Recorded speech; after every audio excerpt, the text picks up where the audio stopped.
Vous êtes-vous déjà demandé pourquoi les nazis, malgré les horreurs qu'ils ont causées, sont souvent associés à une impressionnante élégance et discipline?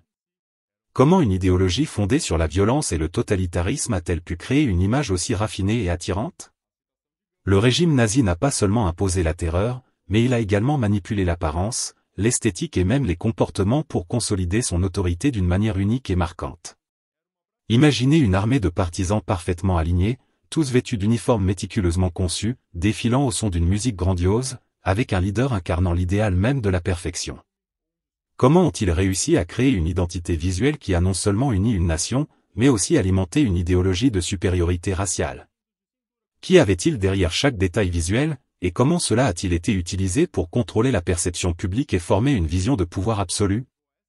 Dans cette vidéo, nous allons explorer comment le régime nazi a utilisé l'esthétique, la propagande et le culte de la personnalité pour créer une image d'élégance qui transcendait les horreurs commises.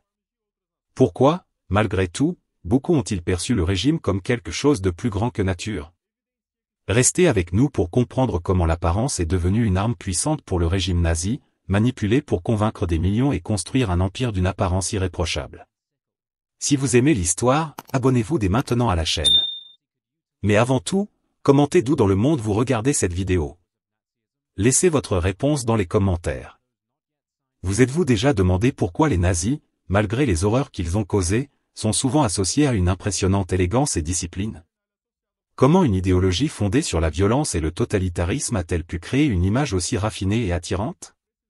Le régime nazi n'a pas seulement imposé la terreur, mais il a également manipulé l'apparence, l'esthétique et même les comportements pour consolider son autorité d'une manière unique et marquante.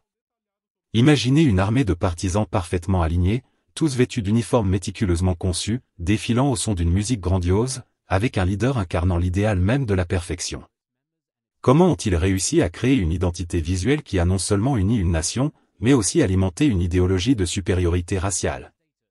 Qui avait-il derrière chaque détail visuel, et comment cela a-t-il été utilisé pour contrôler la perception publique et former une vision de pouvoir absolu?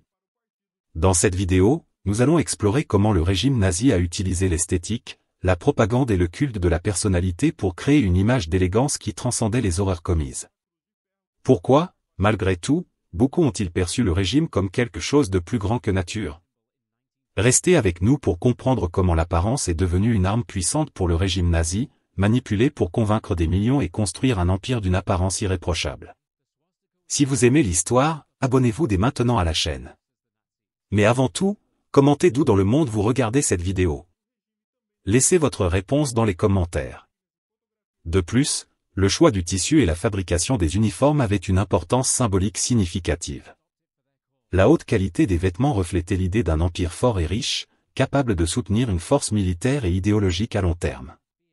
Contrairement aux uniformes usés ou improvisés, les uniformes nazis étaient conçus pour durer et se démarquer.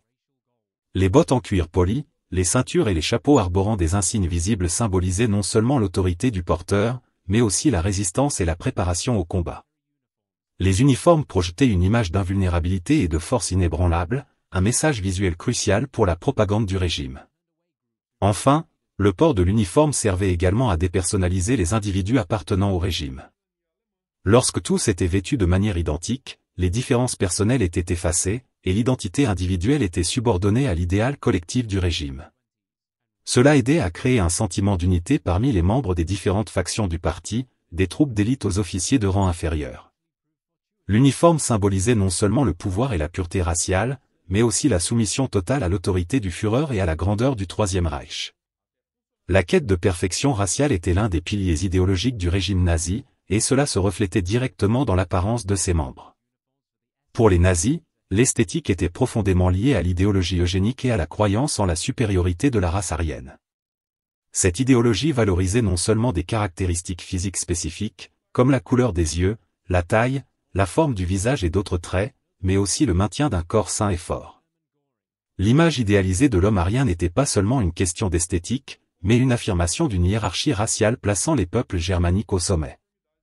La race aryenne était souvent associée à des caractéristiques physiques spécifiques, telles que des cheveux blonds, des yeux bleus et une stature supérieure à la moyenne. Ces attributs étaient devenus synonymes de force, de pureté et de supériorité. La société allemande, sous le régime nazi, était encouragée à atteindre ces normes, tant dans l'apparence physique que dans le comportement. La promotion d'une beauté idéale était soutenue par des politiques visant à augmenter le taux de natalité parmi les soi-disant aryens purs, tout en éliminant ceux jugés indésirables. L'idée d'une esthétique racialement pure était au cœur de la propagande nazie, et cela se reflétait dans toute la société. En outre, l'esthétique de la perfection raciale était également appliquée au traitement des corps des soldats et des figures de leadership du régime. Les hommes et les femmes servant dans le parti nazi ou les forces armées étaient souvent tenus de maintenir une condition physique exceptionnelle. Cela reflétait non seulement la discipline militaire, mais aussi l'idée qu'un corps sain et fort représentait un esprit fort et capable. Les jeunes aryens étaient encouragés à rester en excellente forme physique, que ce soit par des activités athlétiques ou des régimes d'entraînement rigoureux, afin de se préparer aux défis que le régime croyait inévitables. L'apparence physique idéalisée des nazis faisait également partie intégrante de leur propagande visuelle. Les photographies et les films mettant en scène des dirigeants comme Hitler, Göring et d'autres membres de la haute direction du parti nazi étaient soigneusement produits pour mettre en valeur leurs caractéristiques physiques correspondant à l'idéal aryen. Hitler, par exemple, était toujours représenté avec une posture droite, vêtu de vêtements rajustés, affichant une image de force et de leadership. Ces images étaient soigneusement sélectionnées pour garantir qu'il soit perçu comme l'incarnation de l'homme aryen, discipliné, fort et invincible. Cela contribuait non seulement à renforcer son image, mais incitait également les citoyens allemands à s'identifier à cette vision de perfection physique. En revanche, tout écart par rapport à cet idéal était perçu comme une menace pour la pureté de la race et de la nation. Les personnes souffrant de handicaps physiques ou mentaux, ainsi que celles considérées comme appartenant à des races inférieures, telles que les Juifs, les Roms, les Slaves et d'autres, étaient systématiquement persécutées et éliminées. L'esthétique raciale nazie n'était pas simplement une question de style, mais était intrinsèquement liée à la politique d'extermination et à l'eugénisme. Cette idéologie servait de justification à des atrocités telles que l'Holocauste, où des millions de personnes ont été assassinées au nom de la création d'une société pure et idéale. La communication visuelle jouait un rôle crucial dans la construction de l'image du régime nazi, et l'esthétique du parti était soigneusement conçue pour transmettre puissance, ordre et discipline. Hitler, en tant que leader du régime, comprenait l'importance de l'image et des symboles, et maîtrisait l'art d'utiliser l'apparence pour renforcer son message. Sa présentation visuelle en public faisait partie d'une stratégie visant à consolider son autorité et à créer un culte de la personnalité. Il utilisait une combinaison de vêtements et de postures évoquant respect, force et même révérence. L'utilisation de symboles tels que la croix gammée, l'aigle impérial et l'uniforme militaire n'était pas seulement un moyen de créer une identité visuelle pour le régime, mais aussi une manière d'unifier le peuple autour d'un ensemble commun d'idées et d'objectifs. La croix gammée, par exemple, était soigneusement choisie pour ses connotations anciennes de force et de prospérité, et est devenue un symbole dominant dans tous les aspects de la vie publique sous le régime. Le parti nazi utilisait ce symbole pour renforcer l'idée d'une nouvelle ère pour l'Allemagne, où le pouvoir du parti et du leader était absolu et imbattable. La propagande visuelle atteignit de nouveaux sommets avec la production de films, d'affiches et d'autres matériaux exaltant l'esthétique du régime. Des films comme Le Triomphe de la volonté de Leni Riefenstahl furent utilisés pour glorifier le régime et mettre en avant la force et la discipline des troupes nazies. Ces films n'étaient pas de simples documentaires d'événements, mais de véritables pièces de propagande manipulant la perception du public. L'utilisation d'angles dramatiques, de musique orchestrale et d'images puissantes de défilés et de rassemblements créait une atmosphère de grandeur et d'unité, renforçant l'idée que le régime nazi construisait quelque chose de durable et d'imposant. L'esthétique visuelle s'étendait également aux grandes manifestations de soutien au régime, telles que les défilés de Nuremberg. Lors de ces occasions, les nazis exhibaient non seulement leur force militaire, mais également leurs capacités organisationnelles et leur aptitude à créer une atmosphère de contrôle absolu. Les rangées de soldats marchant à l'unisson, les étendards flottant au vent et les discours enflammés de Hitler étaient tous des éléments soigneusement orchestrés pour produire une sensation de pouvoir incommensurable. L'esthétique du pouvoir se manifestait dans chaque détail de ces événements, depuis l'architecture monumentale des palais et bâtiments jusqu'aux uniformes et chorégraphies méticuleusement planifiées. Enfin, la communication visuelle nazie se concentrait également sur la manipulation des masses.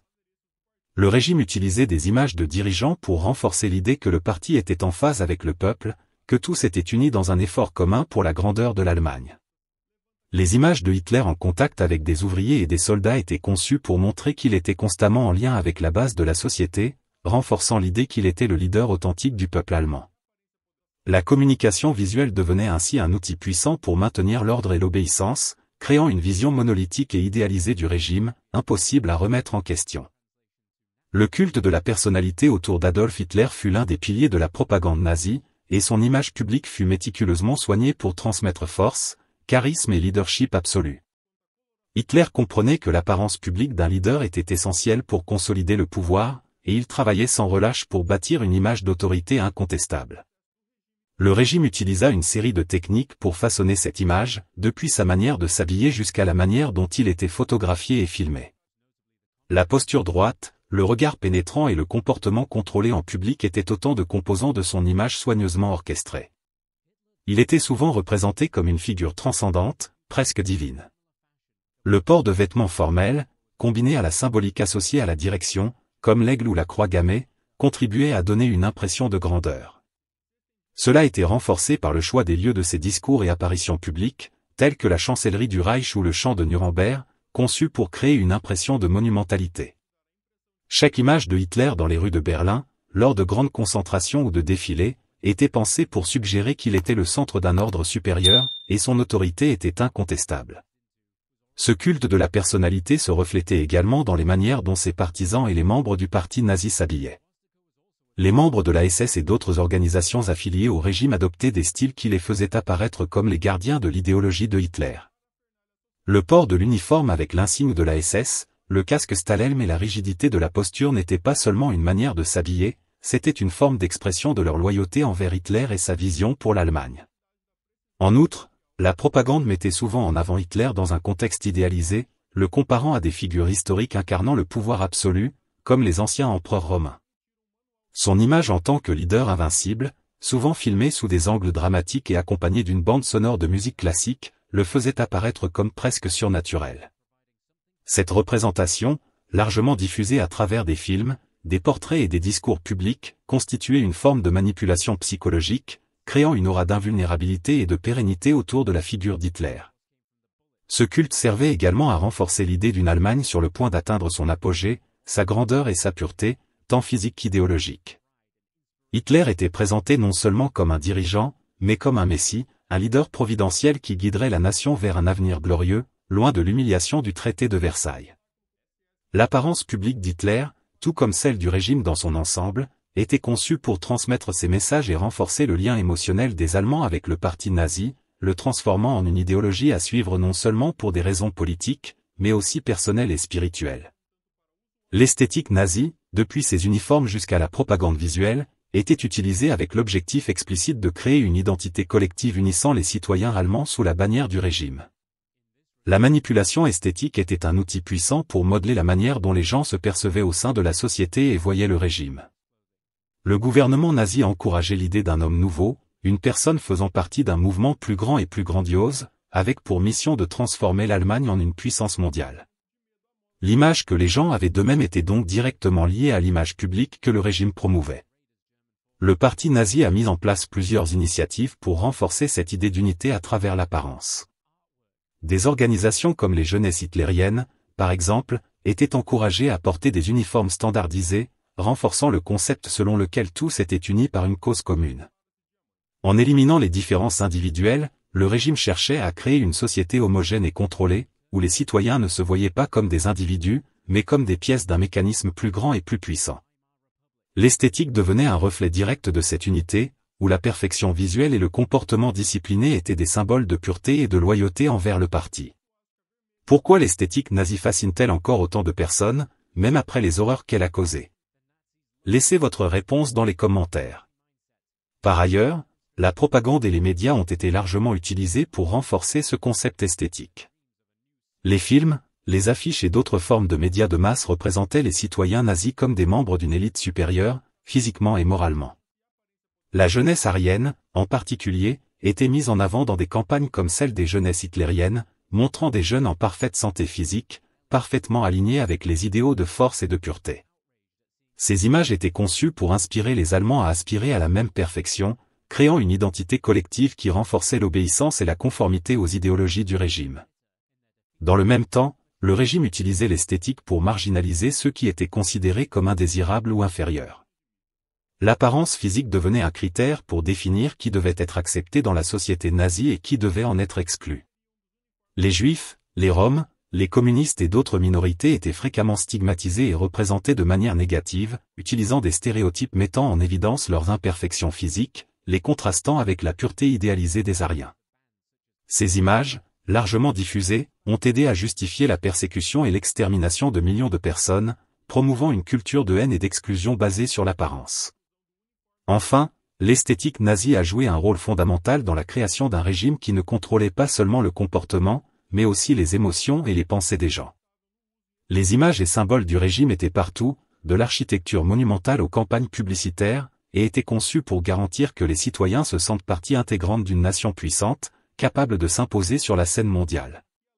Le régime utilisait cette esthétique pour modeler l'identité nationale, créer un sentiment d'appartenance et, en même temps, inculquer un sentiment de peur et d'obéissance, manipulant les perceptions des gens sur eux-mêmes et sur le monde qui les entourait.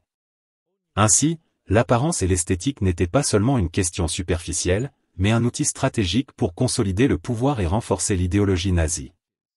Il existe de nombreuses histoires sombres et intrigantes sur le passé.